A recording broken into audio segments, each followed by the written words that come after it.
বেশ বেশ পার্থ, আমি আসবো আপনার কাছে পরে। আবার আমি সরাসরি তন্ময়দার কাছে। তন্ময়দা, আমরা খুব স্পষ্ট, খুব পরিষ্কার, অর্থাৎ যোগ্য যারা শিক্ষক চাকরিহারা তাদের তাদের জীবন মরণ বাঁচনের একটা লড়াই, যেখানে সুপ্রিম কোর্টে গোটা বিষয়টা এই মুহূর্তে বিচার ব্যবস্থার মধ্যে দিয়ে রয়েছে এবং একটা ডেডলাইন ইতিমধ্যে দিয়ে দেওয়া হয়েছে 31শে ডিসেম্বর। তার মধ্যে রিভিউ পিটিশন আদৌ গ্রহণযোগ্য হবে কিনা সেটাও কেউ বলতে পারছে না। তাহলে আজকে তারা কার কাছে যাবে, কোন প্রশাসনের কাছে যাবে, কিভাবে তাদের চাকরি ফেরত পাবে? উল্টে এই আন্দোলন কর্মসূচি করতে গেলে আজকে পুলিশের নির্যাতন কিভাবে দেখছেন? দেখুন, ডিভিশন বেঞ্চে কলকাতা হাইকোর্টে যখন চাকরিটা বাতিল হয়ে গিয়েছিল, তারপরেও তারা সরকারের উপরে আস্থা রেখেছিল এবং এই ধরনের আন্দোলন আমরা দেখিনি।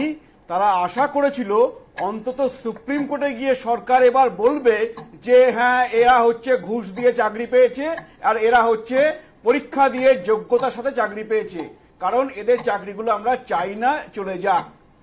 তো সেইটুকু কথা কিন্তু আপনি আজকেও এই মুখ্যমন্ত্রীর মুখ দিয়ে শুনলেন না, এবং এখনো পর্যন্ত কেউ শুনলো না ওই একটুখানি কথা যে আমরা চাল আর কাকড়টা আলাদা করে দেব।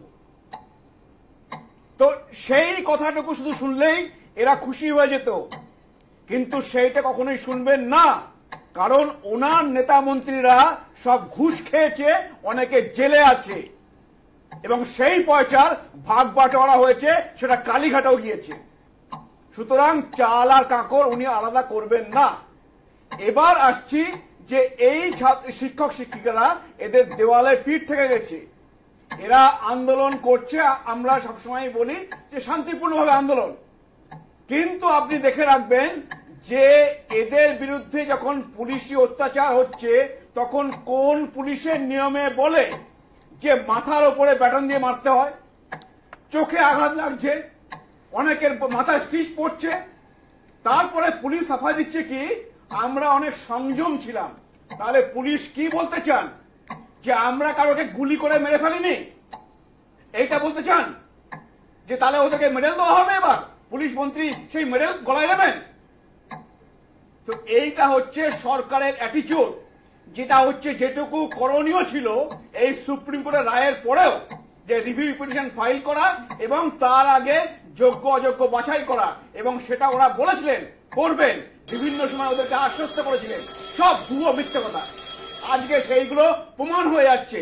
আর এই বহিরাগত কথা বলছি না, সুপ্রিয়া আমি একটুখানি বলে দিই, বহিরাগত ওনারা বলে থাকেন পশ্চিমবঙ্গের সমস্ত মানুষ, শুভবুদ্ধি সম্পন্ন সমস্ত মানুষ এই শিক্ষক শিক্ষিকাদের পাশে আছে। আজকে হচ্ছে আন্দোলনটা হচ্ছে সরকারের মতো জায়গায়, সেখানে অনেক মানুষ সেখানে দাঁড়াতে পারেন।